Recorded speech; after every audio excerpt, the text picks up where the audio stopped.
d'après, ce n'était pas pour eux. Et puis on leur a tendu un micro. On leur a dit parlez, parlez, vous en êtes capables. Et ils ont parlé, et en parlant, ils ont surtout grandi. Aujourd'hui, ils sont là, au terme d'une année exceptionnelle, au terme d'un parcours que rien ne leur destinait. Ils auront tenu face aux 125, tenu face aux doutes, tenu face à eux-mêmes. Et de ces 125, il n'en reste plus que 7. 7 finalistes, 7 voix qui ont traversé les sélections, les jurys, les doutes, les nuits blanches. 7 voix qui, à cet instant, vont monter sur scène pour vous offrir un théâtre d'exception. Alors, mesdames et messieurs, levez-vous, applaudissez celles et ceux qui ont...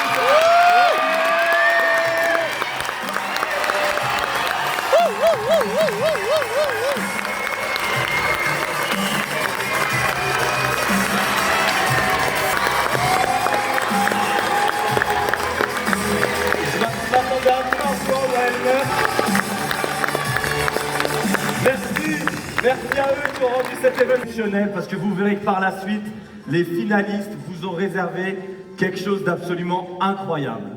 Mais avant toute chose, avant de prendre la parole, je veux quand même remercier toutes les équipes de cette association exceptionnelle qui, je le répète, n'a même pas un an. Et quand on n'a pas un an, remplir un théâtre comme ça mérite d'énormes applaudissements. Je vous invite à les apprendre. Origine sociale. Ces jeunes sont capables de développer des qualités exceptionnelles. Et vraiment, j'insiste, vous allez pouvoir les découvrir.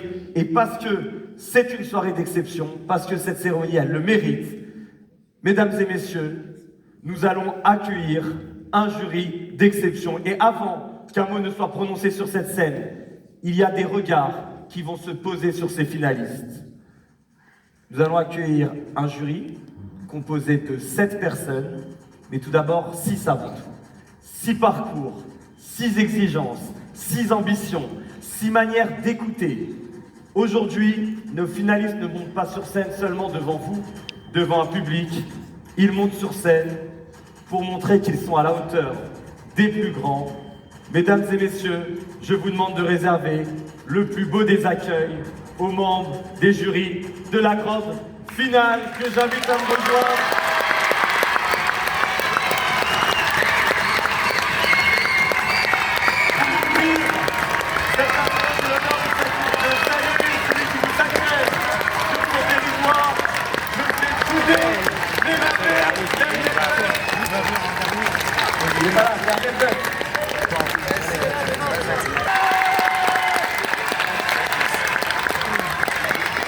À ses côtés, l'homme qui ouvre chaque année les portes du savoir à des milliers de jeunes Normands, Monsieur Franck Leder, président de l'Université de Rouen.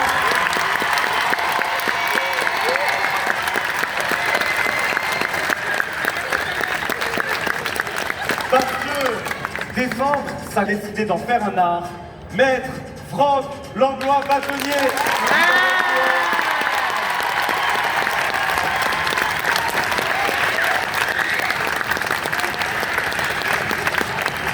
Alors parfois, le mot devient une sentence.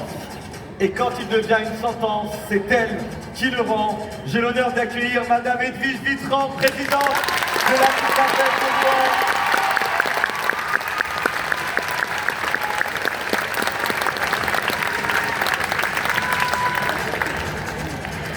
Pour défendre la fraternité républicaine, une certaine idée de la République, la lutte contre le racisme et l'égalité entre les femmes et les hommes, un combat qui, soyons honnêtes, résonne particulièrement dans cette salle. Nous avons l'honneur d'accueillir Madame Kalpit Yashi, vice-présidente de la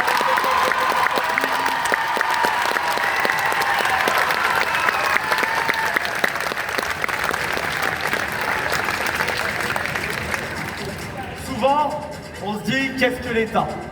L'État, ce soir, a un visage, et c'est le sien. Madame Hélène S, sous-préfète de cette institution.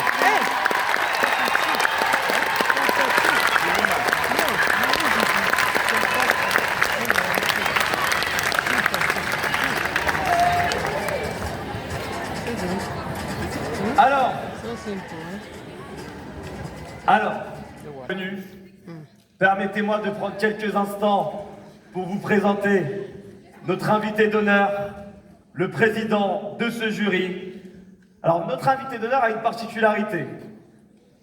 Il est né le 12 août 54, rien de très particulier jusqu'alors, mais il est né à Rouen. Oui, à Rouen, à quelques kilomètres de la salle dans laquelle vous êtes assis aujourd'hui. Il a fait Sciences Po, HEC, puis l'ENA, sorti de la promotion Voltaire. Il a été conseiller spécial du président François Mitterrand, maire de Tulle, président du Conseil général de la Corrèze, premier secrétaire du Parti socialiste pendant 11 ans. Et en 2012, il devient le 7e président de la République française, de la 5e République. 5 années à la tête de l'État, 5 années pendant lesquelles il a affronté ce qu'aucun autre président n'a affronté avant lui, le terrorisme frappant Paris, en plein cœur, en janvier, puis en novembre 2015. 5 années pendant lesquelles il a réuni à Paris même 195 pays pour signer l'accord sur le climat. Et puis en 2024, alors que beaucoup pensaient le voir se retirer, il a fait son retour à l'Assemblée nationale. 6 ans après avoir quitté la vie politique, il devient député de la première circonscription de la Corrèze. Mesdames et messieurs, aujourd'hui, à quelques kilomètres de la ville où il est né, nous avons l'honneur d'accueillir un enfant de Rouen qui a porté pendant 5 ans la parole de la France. Veuillez réserver votre plus bel accueil au 7e jury de cette grande finale, Monsieur le Président de la République, François Hollande.